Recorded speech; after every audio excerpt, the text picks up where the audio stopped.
Hey folks, it's the Dove here to bring you the latest installment of my Undisputed Early Access journey. This time we cover the Women's Revolution update, released this last week. I have already spent a bunch of hours playing this update, so let's get going. I want to get this out of the way. I am ultimately disappointed that the career mode was delayed, but I trust Steel City Interactive postponed the release of career mode to make sure the game was in the best state possible when it does release. In their many roundtables on YouTube, that is a common theme discussed by the team and the head of the studio, Ash Habib. They want quality updates. Such a small studio being as transparent as they are leads me to believe they want quality. It sucks to delay, but as a gamer, frustrating half-assed crap is not fun to play. I want the whole ass, and I will wait for that ass. Okay, enough ass talk. The new update is solid and really polishes a lot of rough edges. I do have a few critiques, but this is a big positive change to the game. The good news, the game just feels more dangerous right off the bat. That was the developer's goal with this update, and I have to say that the power punches are indeed more impactful. Just try to tangle inside with a Jedi Master like Sugar Ray Leonard and you will be rightfully punished. You can definitely see the devastating effect the power and counter shots have on your head and body health. You slip up and whiff into thin air, the counter shots will then leave your health low and vulnerable to knockdowns.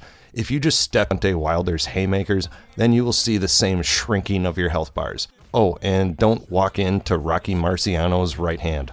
It is a positive change from the previous update where you could slap your opponent with multiple power shots and they would just continue to withstand the what should be slaughter. Before this update, power shots just took a bit more damage, and counter shots just triggered the flash effect. Now it is clear you can't just walk into those shots. I did notice in a few fights the opponent kept their distance a bit too much, but it just emphasizes that the AI won't walk into danger openly. Still, there are times I can feel my anxiety flare up because the opponent keeps running away. There needs to be just a touch more aggressiveness with all the fighters, but overall the movements and technique used by the computer look a lot more natural. The cuts and swelling damage also received a much needed lift. I have not seen much of an increase in the amount of facial damage yet, but what I have seen is a more random appearance of cuts. Where it seemed previously the same cut would spawn in the exact same spot and not look more than a paper cut, the cuts now move around a bit with more detail. There's more environmental entanglement as any blood from cuts will mix in with the player's sweat, stain his shorts, and as before leave blood spatter on the opponent's gloves. The game also added a region above the nose where damage or blood can be seen. Also, a quick personal note here, the Dove does not like gore or blood really for the most part at all. Outside of it keeping me alive, I keep a respectful distance from it. So I am not begging for more bloody, gory messes to be shown, but the fact is a lot of long boxing matches will have one fighter with at least a very small cut or a bloody nose. The frequency of cuts and swelling needs to be bumped up a bit still. I do not need a boxing version of Mortal Kombat by any means, I just think the visual damage could spawn a bit more frequently. Stamina now plays more of a role in the strategy, but also leaves me with some questions. Now, when a player's stamina bar is low from either a long string of punches or just low from the long fight, the overall movement of the boxer is decreased.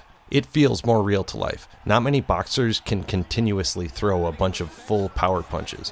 While we love to see a quick flurry to the body, that is more the exception than the rule. The first issue I have is the 40% cap on stamina. No matter how many punches you throw, it won't go below 40%, which to me stomps all over the realism they are going for. I know they want to keep things fun at the same time as a true simulation, but there should not be a cap that high. Once the fighter gets to a certain point in a longer fight, then there are no consequences to throwing a bunch of misses or just spamming the power shots all around. The higher cap means longer fights just don't have to worry about stamina, and that is not what boxing is about. My last issue with the new stamina system is that shots to the body do not drain the opponent's stamina. While I understand a shot to the body shouldn't necessarily mean the receiver of the punch all of a sudden has weaker punches, if your side hurts because someone beat it to hell, you won't be able to fully extend as quickly as if it didn't hurt. So, your punches would become weaker and you would appear to have less movement.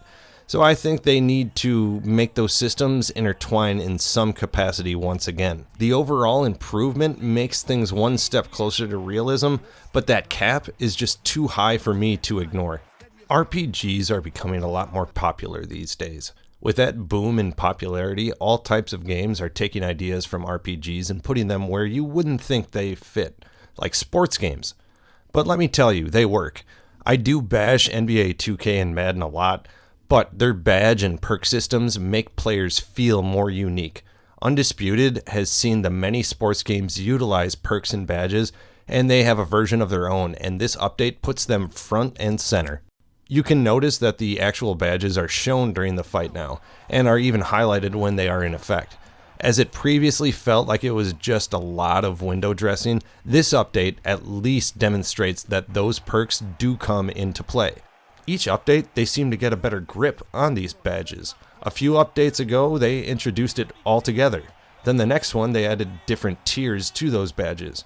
This last time, they just added more variation and fixed a few bugs along the way. The last piece in the puzzle is adding more variation in style. Not all boxers throw a hook or an uppercut at the same angle. While there is some variation in the animations that they have, they could use a few more to make things truly feel unique to each boxer and true to life.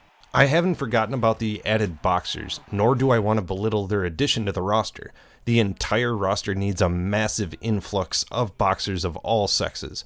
Clarissa Shields leads the newest class of 4 new boxers in this update, adding some much-needed depth to the women's welterweight division.